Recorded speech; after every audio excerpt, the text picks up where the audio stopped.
belajar, bahkan pas pindah sekolah juga kan sempat tinggal di rumah kerabat. Saya juga sampai bangun pagi jam 4, terus sampai bangun pagi jam 4 saya berdoa dulu, kemudian saya belajar. Segitu kerasnya saya berniat untuk menjadi seorang dokter, dan puji Tuhan tiba waktunya lulus dari SMA, dan akhirnya daftar kuliah seperti yang coba untuk daftar kuliah seperti yang lainnya. Namun seiring berjalannya dengan waktu, ternyata Tuhan berkata lain, bahwa Tuhan bilang bahwa itu bukan jalan saya.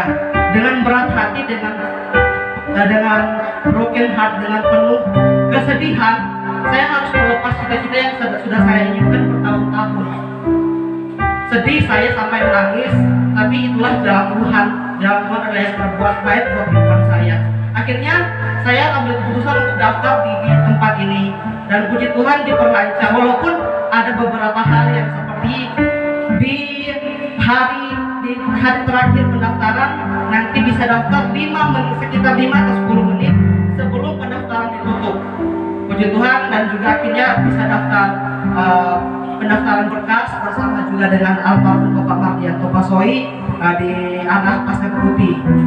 Akhirnya puji Tuhan bisa daftar, lulus berkas, dikasih kesempatan untuk mengambil alih atau akhirnya bisa menduduki tanah Kanaan, dan itu menjadi janji firman yang saya pegang dalam kehidupan saya, bahwa saya bisa melalui semua kegiatan kuliah saya dengan lancar, tanpa ada hambatan. Ekspektasi saya pada saat itu seperti itu. Akhirnya saya berangkat kuliah di semester pertama, bukan untuk bermaksud berkata bagaimana ya Bapak Ibu, saudara-saudara, tapi untuk dibandingkan dengan kualitas pendidikan orang Jawa, itu saya berterus terang kita sangat ketinggalan, dan saya merasakan itu. Saya di selang SD, SMP, SMA juara 1 terus, ini jadi peraih nilai-nilai terbawah langganan remedial.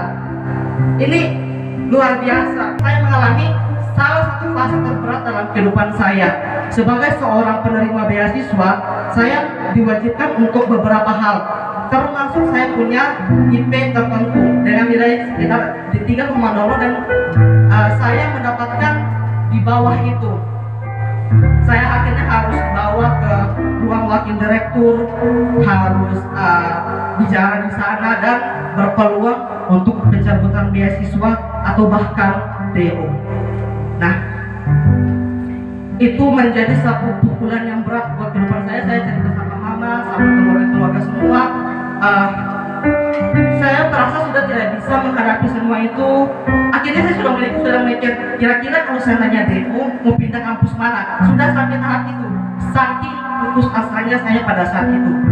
Saya pikir, oh kalau seandainya pindah di Manado, ada masuk ke kamar mandi, nyalakan air biar nggak kedengeran, dan saya nangis di pojokan. Dan itu yang bisa saya lakukan. Saya sambil nangis, saya berdoa dan bilang sama Tuhan, Tuhan kok jadi kayak gini? Tuhan sudah janjikan dengan ekspektasi saya bisa menaklukkan bangsa Kanaan, bisa menaklukkan semuanya dengan lancar, tapi kok jadi kayak gini Tuhan? Bahkan saya bilang, sudah mulai membanding-bandingkan saya dengan orang lain, Tuhan dengan orang yang tidak percaya Tuhan, dengan orang yang tidak sungguh-sungguh dengan Tuhan. Kok mereka hidupnya lebih baik dari saya? Kok mereka nggak DO? Kok mereka nggak dapat nilai rendah? Kenapa saya yang harus dapat ini Tuhan? Nangis, punya seharian saya nggak ada orang yang tahu kalau saya di kamar mandi. Orang yang di kamar mandi itu lagi nangis.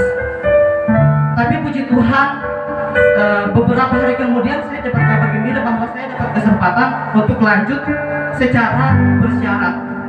Tapi perjuangan saya makin berat.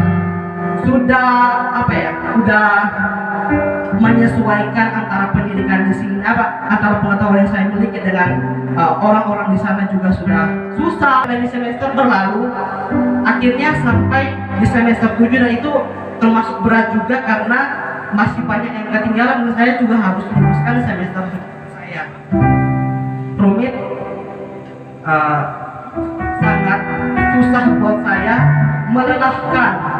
Tapi Tuhan berikan kemampuan saya untuk melalui semua itu. Dan puji Tuhan sampai di semester 8, dari situ ada mulai pembagian kelompok skripsi, dan saya sudah pasti pasti masuk ke dalam orang yang tidak terlalu diperhitungkan. Jadi mulai rebut-rebutannya, kamu sama saya aja ya, kamu sama saya aja, kamu kan jago. Akhirnya puji Tuhan ada teman-teman yang mau ajak saya satu kelompok untuk bikin skripsi. Puji Tuhan. Nah, akhirnya mulai susun skripsi, saya berusaha berekspektasi remet, ujian ulang, karena saking takutnya saya dengan sedang skripsi pada saat itu. Tapi Tuhan kasih kemampuan, Tuhan kasih saya dorongan untuk saya bisa melaluinya dengan baik. Saya berusaha keras, sekeras-keras yang saya bisa. Akhirnya tiba saatnya ujian skripsi. Dan di kampus saya ada semacam sistem biar lebih punya award, biar lebih bisa punya lebih apresiatif, diberikan penghargaan untuk peraih nilai di sidang skripsi terbaik, peraih nilai terbaik di sidang skripsi. Akhirnya saya ujian, dan puji Tuhan di sidang skripsi saya berjalan dengan lancar, pulang keluar dari sidang skripsi merasa lebih tenang, karena saya yakin saya jawab lulus atau tidak ya sidang skripsi. Dan Bapak Ibu tahu, teman-teman tahu, mereka sudah awardkan, sudah memasukkan nominasi nama tertentu, pasti si A, pasti si B yang dapat nilai tertinggi. Dan sudah pasti saya tidak masuk nominasi yang orang bayangkan. Jangankan orang lain, saya sendiri nggak berpikir bahwa nama saya yang ada di situ. Dan akhirnya pengumuman keluar, teman-teman saya terkejut, keluarga juga terkejut, saya sendiri terkejut. Ternyata saya peraih nilai tertinggi di sidang skripsi itu. Saya akhirnya saya kan biasa ada tempat saya berdiri buat belajar, dan di hari itu saya seharian berjam-jam saya duduk di tempat itu berjam-jam, saya termenung, terdiam. Saya seperti tidak percaya dengan apa yang terjadi. Kayak ini bukan sesuatu yang pernah saya bayangkan, dan bukan sesuatu yang pernah saya minta, tapi Tuhan sediakan buat saya. Dan benar-benar saya tidak ada ekspektasi. Ini kayak heran, sampai pokoknya tiba-tiba dosen bilang begini, saya belum pernah lihat orang sidang skripsi setenang ini di dalam ruang sidang gitu. Dia bilang bahkan wakil kapolres saya bilang bahwa saya merasa ini bukan peserta sidang skripsi, saya merasa ini orang yang lagi ngajar, saya merasa lagi ngajar sama orang ini. Puji Tuhan, luar biasanya yang terjadi dalam kehidupan saya pada saat itu. Dan saya